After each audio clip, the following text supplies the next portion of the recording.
Welcome to our மகா பெரிவா களஞ்சியம் channel. இன்னைக்கு நம்ம பார்க்க போகிறது தெய்வத்தின் குரல் 4ஆம் பாகம் 6ஆம் அத்தியாயம் போர் தீர்ந்து அமைதி காண. அதில் நமக்கான வழி.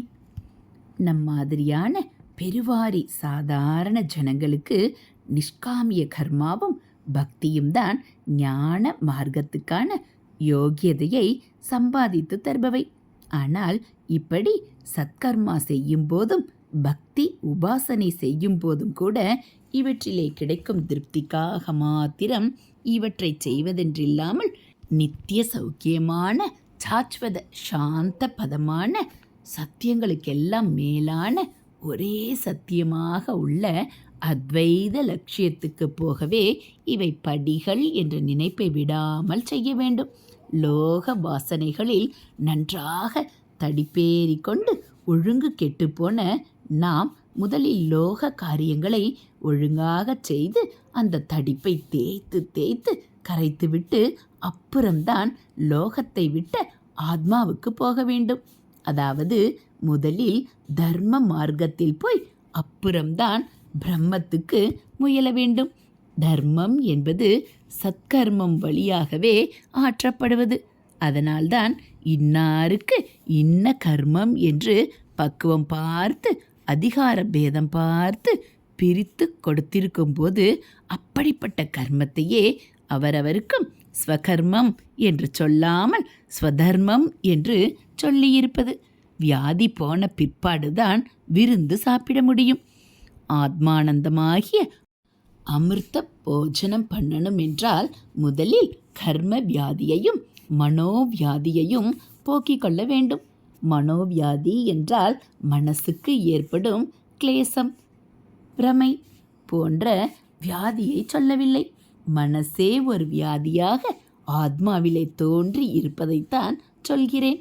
மனசின் உயர்ந்த பண்புகளோடு கலந்து சரீரத்தின் வேலைகளை அதிகமாக கொண்டிருக்கும் தர்ம கர்மாக்கள் மூலமும் சரீரத்தின் வேலைகள் குறைவாகவும் மனசின் உத்தம குணங்களே அதிகமாக இருக்கும் பக்தி உபாசனையினாலும் கர்ம வியாதி மனோவியாதிகளை போக்கிக் கொள்ள வேண்டும். ஆரம்பத்தில் சரீர பிரஜை மிகவும் அதிகமாதலால் கர்மாவுக்கு முக்கியத்துவம், அப்புறம் பக்திக்கு முக்கியத்துவம், அப்புறம்தான் ஆத்ம விசாரமே முக்கியமாகிற நிலைக்கு போவது.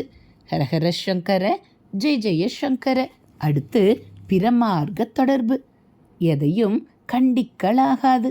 ஆனாலும் ஆரம்பத்தில் கர்மம் முக்கியம் என்றாலும் மற்றவையும் சப்சிடியரியாக துணையம்சமாக இருக்க வேண்டும்.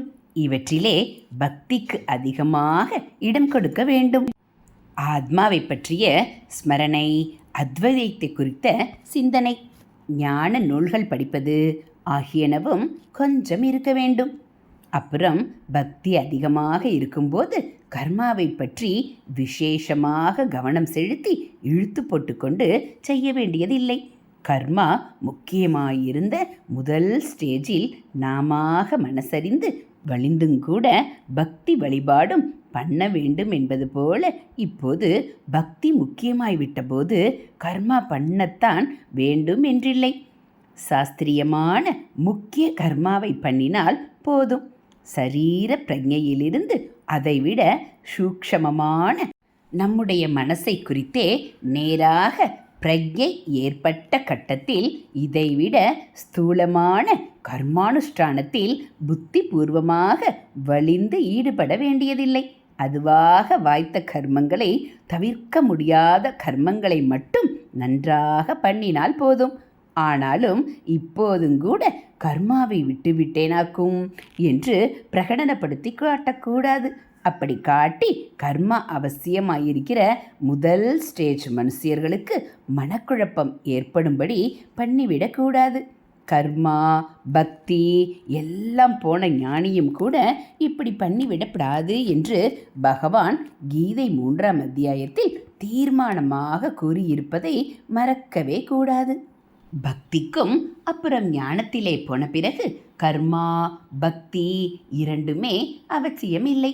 ஆனாலும் இவை யாருக்குமே அவசியமில்லை என்கிற மாதிரியாக இவற்றை ஞான மார்க்கத்தில் போகிறவனும் கூட பொதுப்படையாக கண்டித்து தள்ளக்கூடாது.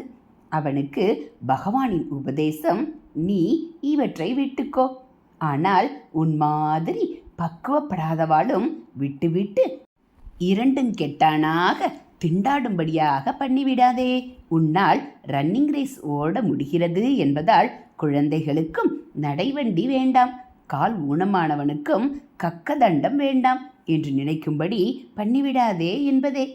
ஞான சாதனையில் மேலே போக போக ஜீவனுடைய இஷ்ட அனிஷ்டங்கள், விருப்பு வெறுப்புகள் போய் ஈஸ்வர சக்தியே அவனை நடத்தி கொண்டு போகிற போது கர்மாவையும் பூஜை முதலான உபாசனைகளையும் விட்டுவிட்டு ஒருத்தன் சந்நியாசி ஆனாலும் ஆகலாம், அல்லது ராஜ்யபாரம் பண்ணிக்கொண்டே ஞானியாய் இருந்த ஜனகரை போல கர்மா எல்லாம் பண்ணிக்கொண்டும் இருக்கலாம், அல்லது அத்வைதிகளாயிருந்த அநேகம் பெரியவர்களைப் போல நிரம்ப ஈஸ்வர பக்தி பண்ணிக்கொண்டும் இருக்கலாம்.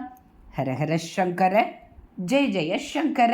அடுத்து தன்னியல்பான சாதனை முதிர்வு. எப்போது கர்மாவிலிருந்து பக்திக்கு முக்கியத்துவத்தை மாற்ற வேண்டும், எப்போது பக்தியிலிருந்து ஞான விசாரத்துக்கு போக வேண்டும், எதுவரை மணியடித்து பூஜை, எப்போது தியானம், எதற்கப்புறம் தியானத்தையும் விடுவது என்றெல்லாம் கேள்விகள் கேட்டுக்கொண்டிருக்க வேண்டியதில்லை. நிறைய கர்மா, அதோடு அதற்கு அடுத்தபடியாக பக்தி உபாசனை, கொஞ்சம் ஆத்மார்த்தமான சிந்தனை என்று பிள்ளையார் சொல்லி போட்டு இப்போது ஆரம்பித்து விட்டால் போதும்.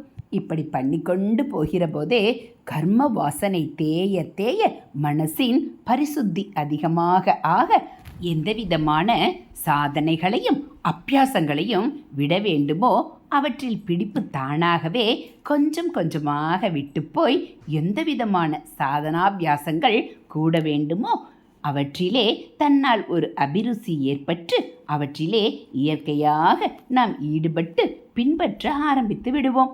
முடிந்த முடிவான அனுபவத்துக்கு முற்பட்ட நிலையில், அதாவது ஞான மார்க்கத்தில் பிரவேசித்த பிறகு ஜீவ பிரம்ம அபேதம் பற்றி ஸ்ருதி வாக்கியங்களை ஸ்ரவணம் செய்வது, அதையே மனசிலே உருட்டிக்கொண்டு மனனமும் தியானமும் செய்வது என்பவற்றை எப்போது நிறுத்தி ஆத்ம தரிசனம் பெறுவது என்கிற கேள்விக்கு ஆச்சாரியால் சொல்கிற பதில் அடிநிலையில் கர்மானுஷ்டானம் ஆரம்பிப்பதிலிருந்தே பொருந்தும். என்ன சொல்கிறார் என்றால், நெல்லு குத்துவதை எப்போது நிறுத்த வேண்டுமென்றால் என்ன பதில் சொல்வது? எப்போது உமி நன்றாக உதிர்ந்து நெல்லிலிருந்து அரிசி வெளிவருகிறதோ அதுவரை குத்தத்தான் வேண்டும். அந்த மாதிரி ஆத்ம சாட்சா்காரம் ஏற்படும் வரை சிரவணாதிகளை பண்ணிக்கொண்டேதான் இருக்க வேண்டும் என்கிறார்.